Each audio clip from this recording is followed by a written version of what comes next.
बिस्मिल्लाहिर्रहमानिर्रहीम। अस्सलाम वालेकुम फ्रेंड्स, इवोमीन एवोल्यूशन चैनल पे सुफियान नई वीडियो नए टॉपिक के साथ हाजिर है। फ्रेंड्स, आज का जो हमारा टॉपिक है वो तुर्की ई वीज़ा है कि तुर्की का ई वीज़ा कौन से लोग जो है वो ये अप्लाई जो है वो कर सकते हैं, इसका एलिजिबिलिटी क्राइटेरिया क्या है, इसके अलावा इसकी वीज़ा फीस कितनी है, कितने अरसे का ये वीज़ा मिलता है, कितने अरसे के लिए वहाँ पे आप रह सकते हैं, वीज़ा फीस कितनी है, कौन कौन से डॉक्यूमेंट्स आपको चाहिए होंगे, पूरी डिटेल जो है ए से लेके जेड तक आज की वीडियो में आपको जो है वो बताई जाएगी।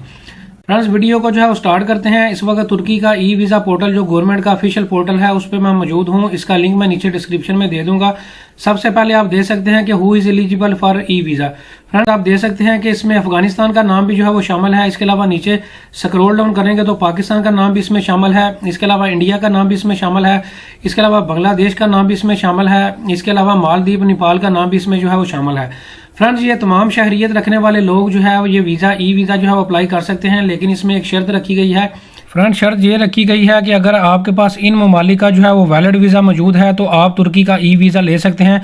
इसमें आपके पास विजिट वीज़ा भी हो सकता है और वर्क वीज़ा भी हो सकता है। अगर दोनों आपके पास वर्क या विजिट वीज़ा इन ममालिक का मौजूद है तो आप तुर्की का ई वीज़ा जो है वो अप्लाई जो है वो कर सकते हैं। बात कर लेते हैं तुर्की के ई वीज़ा फीस के बारे में कि इसकी वीज़ा फीस कितनी है। ई वीज़ा फीस की बात करने से पहले मैं आपको बताता चलूं, अगर आप इस वक्त पाकिस्तान में मौजूद हैं, यूएई में मौजूद हैं, गल्फ या दुनिया के किसी भी कंट्री में इस वक्त अगर आप मौजूद हैं और आप तुर्की का ई वीज़ा जो है हमसे अप्लाई करवाना चाहते हैं, या इसके अलावा कनाडा, यूएसए, शेंगन या दुनिया के किसी भी मुल्क का विजिटर वीज़ा अगर आप हमसे जो है वो अप्लाई करवाना चाहते हैं, उसके लिए आप हमसे फाइल प्रिपरेशन करवाना चाहते हैं तो आप पेड कंसल्टेशन जो है वो ले सकते हैं। अगर आप हमसे जो है वो पेड कंसल्टेशन के लिए रब्ता करना चाहते हैं तो डिस्क्रिप्शन में मेरा ईमेल एड्रेस मौजूद है, वहां से आप रब्ता करके तो विजिटर वीज़ा दुनिया के किसी भी कंट्री का आप हमसे जो है वो अप्लाई जो है वो करवा सकते हैं।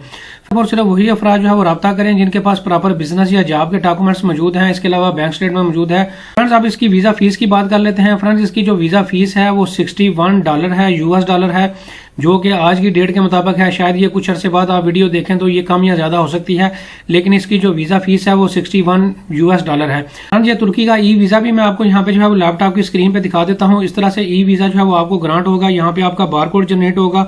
बाकी कुछ डाटा जो है वो मैं हाइड कर लूंगा। और इसके अलावा जो है इसकी जो वैलिडिटी है वो 6 मंथ की है। और ये सिंगल एंट्री वीज़ा चूंकि हमने अप्लाई किया था तो ये सिंगल एंट्री वीज़ा मिला है और इसकी वैलिडिटी 6 माह है। यानी कि 6 माह के अंदर अंदर जो है हम किसी टाइम पे भी ये जो है सिंगल एंट्री अपनी तुर्की के अंदर जो है वो ले सकते हैं।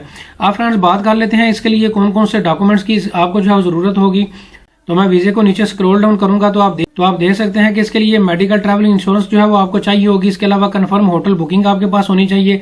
इसके अलावा कंफर्म जो आपके पास टिकट है वापसी की, चाहे आप पाकिस्तान वापस आए या दुनिया के किसी और कंट्री में आगे जाना चाहें तो आपके पास कंफर्म एयर टिकट भी जो है वो साथ जो है वो होनी चाहिए।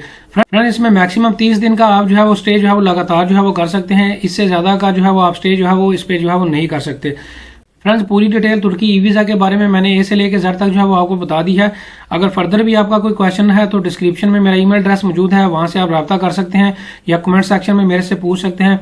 उम्मीद करता हूँ वीडियो आपको पसंद आई होगी। लाइक करें, शेयर करें। Thank you very much.